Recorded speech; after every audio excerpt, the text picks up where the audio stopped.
Olá, queridos amigos, telespectadores que assistem à TV Câmara de Tupã. Voltamos a apresentar o programa Mão na Roda e hoje estamos recebendo a doutora Thelma Tulin, né, que é nossa secretária municipal, né? E no primeiro bloco já falou de toda a trajetória pessoal, profissional também. E no primeiro bloco a gente encerrou falando, né, que as mulheres podem fazer o que quiserem profissionalmente, né, tanto mulheres quanto homens, né? Só que para que esses adultos possam fazer o que eles quiserem um dia, é necessário a gente cuidar também das nossas crianças hoje, né? Que serão os nossos futuros profissionais, que vão cuidar de toda a nossa sociedade. Sim. Né? E para vocês aí, meus queridos, olha só, né? Essa campanha Faça Bonito que aconteceu aqui em Tupã. E para a gente contextualizar, né, essa campanha, a gente gostaria de reforçar também o Dia Nacional de Combate ao Abuso e Exploração Sexual de Crianças e Adolescentes, que a doutora Thelma vai comentar um pouquinho do porquê dessa data, dia 18 de maio também. O dia 18 de maio, ele foi instituído por lei como o Dia Nacional de Combate à Violência e Exploração Sexual contra a Criança e Adolescente. Porque em 18 de maio de 1973, um crime bárbaro assolou, né, não só o Brasil, mas também a cidade de Vitória, no Espírito Santo, quando a menina Araceli foi encontrada morta, depois de violentada e abandonada, enfim. Foi trágico aquela morte e tudo que transcorreu depois, né? A apuração, a investigação e o quanto esse crime ficou impune. Então, esse dia foi instituído por conta da Araceli, né, daquela menininha, e a gente tem por obrigação, nós, enquanto sociedade, protegermos as nossas crianças e os nossos jovens contra o abuso sexual, contra a exploração sexual, que muitas vezes as pessoas acham que isso é algo banal. Não é. É algo que atinge a pessoa humana, atinge a alma, não é só o físico, mas também o seu emocional, pela vida toda, se a gente não cuidar. Sabe que tem uma pesquisa que diz, nos Estados Unidos, que 90% das mulheres presas nos Estados Unidos por homicídio foram vítimas de violência sexual na infância. Então, assim, essa revolta que fica, essa impunidade que muitas vezes a gente vê, até porque quando a gente recebe 10 denúncias por ano, isso é só a ponta do iceberg. A maioria das denúncias não são feitas. A maioria dos casos de violência sexual não são relatadas, não são registradas e apuradas. Porque muitas vezes esse abuso acontece dentro dos próprios lares. Com o avô, com o tio, com o pai, com o padrasto, com o irmão, com o primo, com o vizinho, alguém conhecido da família. E o que nós precisamos fazer? E por isso a campanha chama Campanha Faça Bonito, significa faça bonito, proteja uma criança. Estamos fazendo bonito? Estamos protegendo as nossas crianças? Então, essa campanha é muito importante e essa lei veio para institucionalizar. Desde 2014, Tupã trabalha nessa lei, todos os anos faz campanhas, de alguma forma atua para conscientizar as pessoas, para levar informação para as crianças, para os profissionais, enfim, é um trabalho incessante. Perfeito, doutora Thelma. É um trabalho que acontece tanto de forma preventiva e fortalecida nessa campanha Faça Bonito, né? Para evitar que esses casos de abuso aconteçam, né? Mas um trabalho também de ação depois se esse tipo de situação acontecer com a criança também, né? É toda uma rede de atuação. Isso. Então, quem são as instituições que participam dessa rede aqui em Tupã?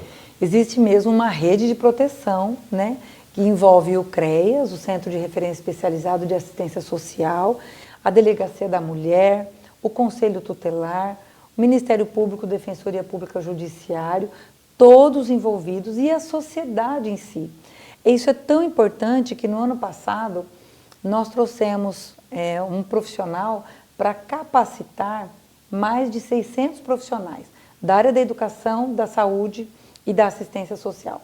A educação principalmente, porque a criança está na escola, a criança confia na professora, ou naquela inspetora de alunos, ou naquela diretora. Então, Na pandemia, isso foi muito triste, porque as crianças estavam dentro de casa e não tinham contato externo. Então, houve muito sofrimento nessa época da pandemia, também por conta disso. Mas, enfim, no ano passado, nós levamos informação sobre como detectar que uma criança pode estar sendo vítima de uma violência sexual. Às vezes, ela é uma criança espontânea, alegre, mostra muita felicidade e entristece. Às vezes, ao contrário, é uma criança quieta, calada e fica agitada, agressiva. Às vezes, ela começa a mostrar seu órgão genital, por exemplo. É uma forma de chamar a atenção do adulto, olha, alguma coisa errada está acontecendo.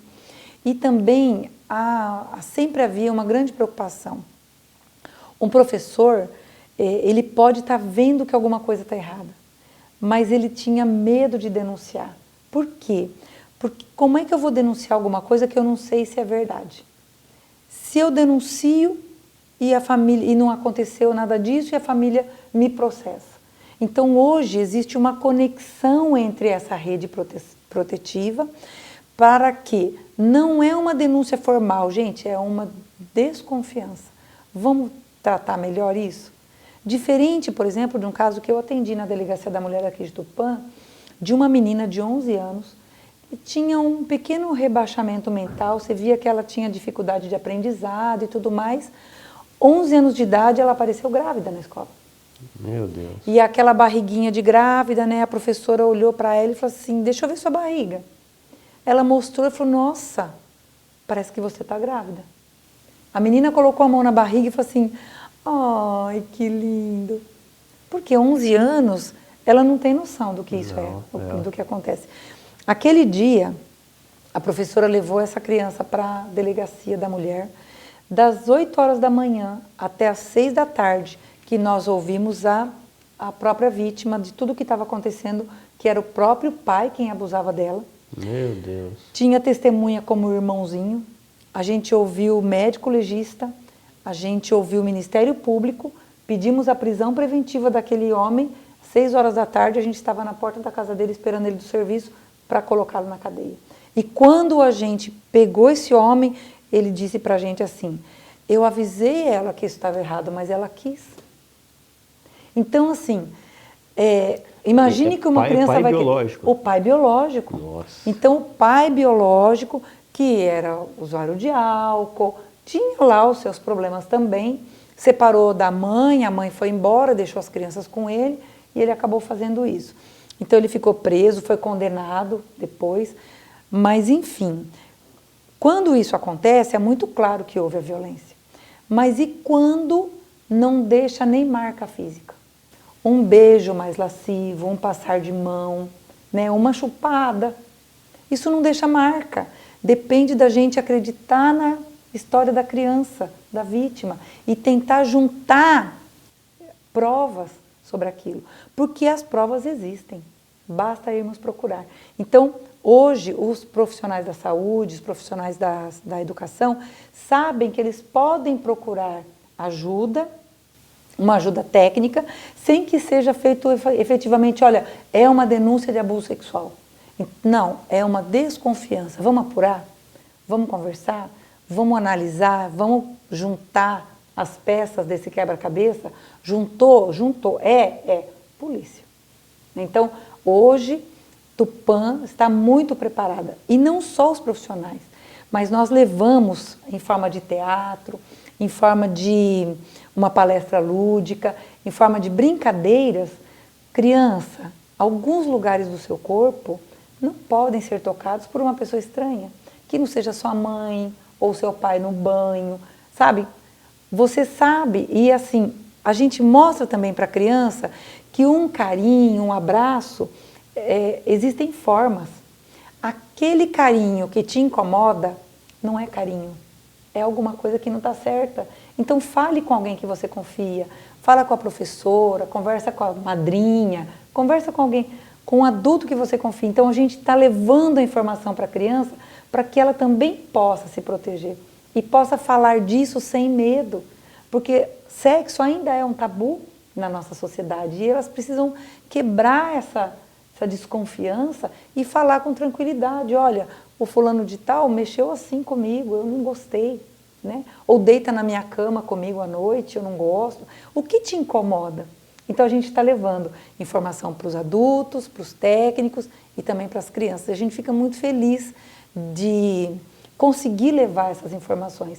E o 18 de maio faz isso, faz com que a gente se levante, né? E fale, bom, essa bandeira aqui, esse mês nós vamos trabalhar essa bandeira. E aí durante o ano todo, a cada denúncia, a cada fato que vai acontecendo, a gente vai trabalhando também através do CREAS. Perfeito, doutora Thelma Tulin. Inclusive, eu gostaria de reforçar com você que nos assiste, né, que esse tipo de situação é muito traumatizante, né?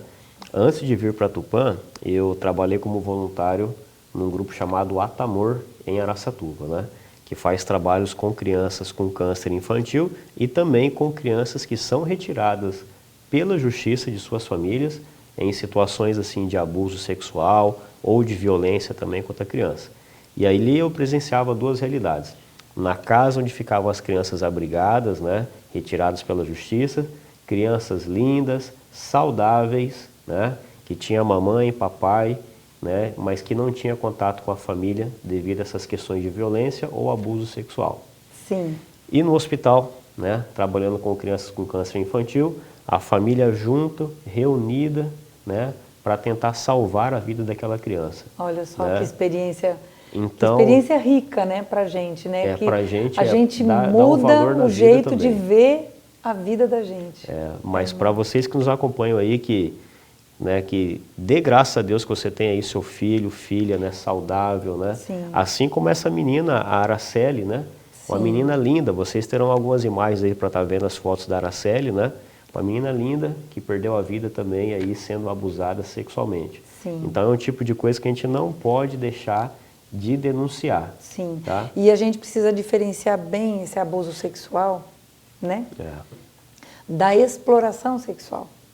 Porque a exploração sexual é a pedofilia, é o espalhar imagens, explorar prostituição infantil.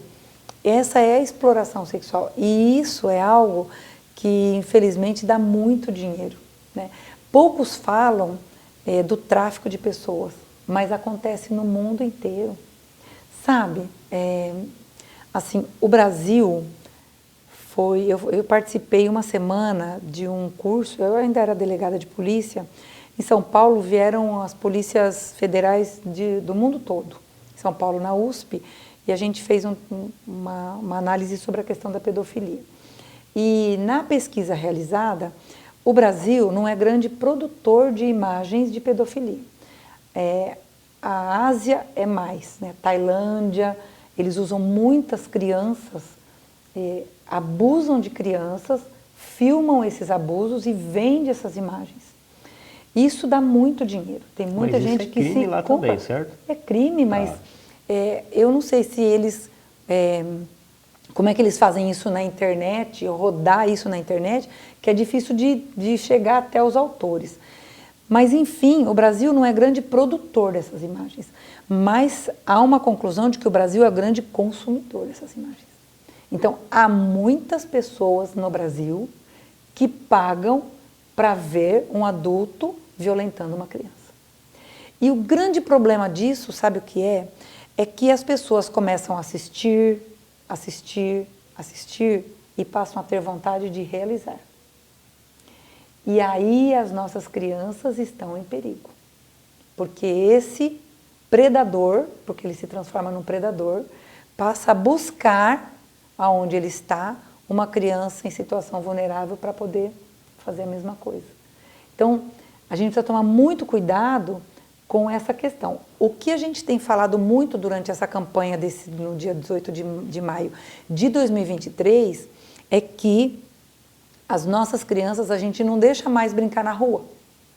A gente evita deixar num parquinho sozinha. A gente avisa elas, olha, não converse com estranho. Mas a gente pouco monitora o que elas estão vendo na internet. Então elas estão dentro do quarto delas. Vocês acham que ela está segura dentro do quarto e ela está com um tablet ou um celular na mão, em contato com pessoas que colocam elas em risco, em sério risco. Então, a campanha desse ano, além de levar essas informações de forma social, o enfoque é: tome cuidado com as redes sociais.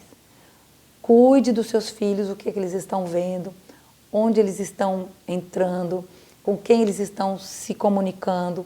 Tem muitos meliantes, vamos dizer assim, né? Bandidagem na web, se fazendo passar por criança e não é criança. Ele quer uma foto nua, ele quer uma imagem, ele quer uma atitude dessa criança. Então a gente está trabalhando no sentido de alertar as famílias. Não deixem seus filhos sozinhos com o celular na mão, sem um monitoramento. É um risco enorme para eles, um risco enorme para a família. Perfeito, doutora Thelma. E qual que é o melhor caminho para quem quiser fazer uma denúncia? O Disque 100 é o ideal, né? Toda cidade vai ter um CREAS, um CRAS, a professora, uma delegacia de polícia, mesmo que não seja uma delegacia de polícia de defesa da mulher, porque, por exemplo, aqui na região só tem Tupã e Bastos. Então, Rinópolis, Oswaldo Cruz tem delegacia da mulher. Mas vamos colocar Coatá, Herculândia, Quintana, enfim. Não são todas as cidades que têm delegacia da mulher, mas tem uma delegacia de polícia. Então, vocês podem ir até a delegacia de polícia. Mas o Disque 100 é muito prático. Você pode fazer uma denúncia anônima. Essa denúncia, quando chega lá, fica na Secretaria Nacional de Direitos Humanos e de lá é disparado para a cidade da onde veio a denúncia. Então, se Tupã manda uma denúncia, né, liga lá, Disque 100 e diz: olha, a rua tal, número tal, na cidade de Tupã, de lá de Brasília, vem disparada a denúncia para a Delegacia da Mulher, para o Ministério Público, para o Conselho Tutelar, várias denúncias ao mesmo tempo. Então, esse grupo, essa rede de proteção se une com essa denúncia para apurar. Então, se você conhece algum caso, não deixe de denunciar. Disque 100 pode ser anônimo. Então, isso não significa que alguém vai chegar lá e vai prender e vai fazer. Não, significa que o caso será investigado, de que escola aquela criança é, por qual PSF ela passou. Você sabe que tem uma pesquisa que diz que antes de uma pessoa procurar a delegacia, ela já passou pelo menos 10 vezes pelo sistema de saúde. Por diversos motivos. Eu estou sendo abusada sexualmente. Ah, mas eu tenho muita dor de cabeça, eu vou no PSF por causa da dor de cabeça. Eu não vou falar do meu abuso, mas eu estou indo lá por dor de cabeça, eu tenho dor de estômago, né? Eu não consigo dormir. Então, ele passa várias vezes pelo sistema de saúde. Então, o sistema de saúde também está preparado para detectar em algum momento que está tendo esse problema.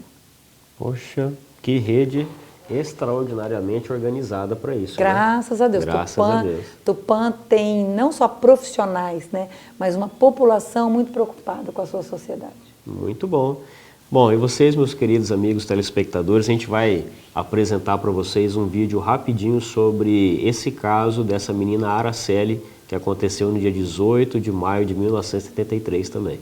Dia 18 de maio é o Dia Nacional de Combate ao Abuso e Exploração Sexual de Crianças e Adolescentes. Mas por que exatamente este dia? Vamos entender essa história? Araceli Cabreira Sanches Crespo era uma menina brasileira nascida em São Paulo e filha de um espanhol e uma boliviana.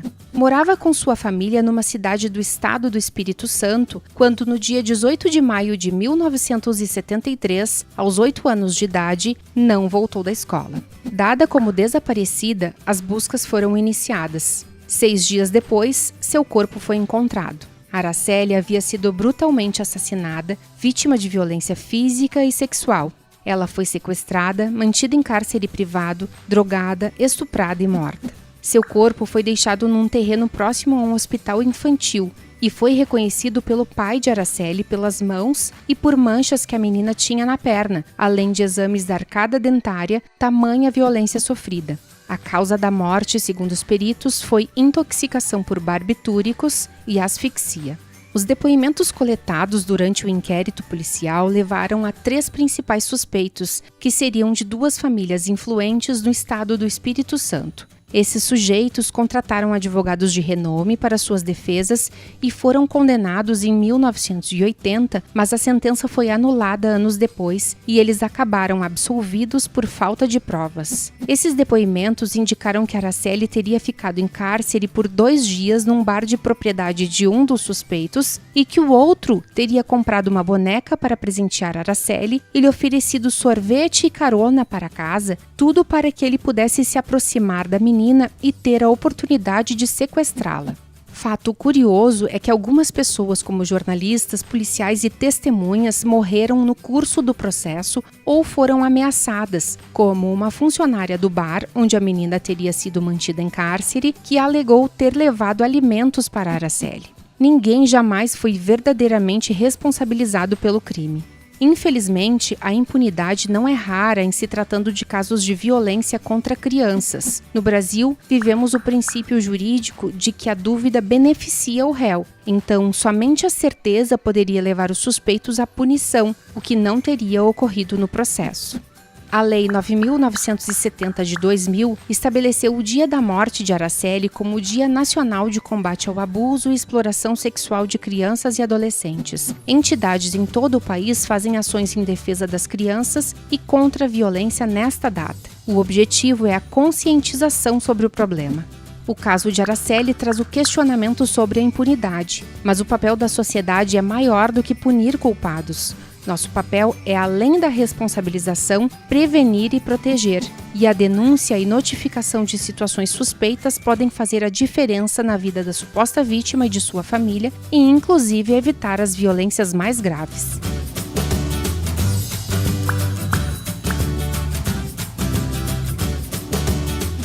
Bom, conforme vocês viram nesse vídeo desse caso da Araceli, é muito importante a gente denunciar caso observar alguma situação de abuso sexual de criança e adolescente. Doutora Thelma, muito obrigado pela participação da senhora aqui no programa Mão na Roda. Tá? Deixa uma mensagem final para quem nos assiste. Eu quero agradecer a oportunidade de estar aqui, o Rotary sempre trabalhando pela paz na sociedade, sempre trabalhando pela paz mundial, e um grupo de pessoas comprometida com essa questão, né, do trabalho voluntário, de fazer o bem sem olhar a quem. Isso é muito importante. Então é uma alegria estar aqui hoje no Mão na Roda, né, do Rotary com o professor Paulo. Muito obrigada.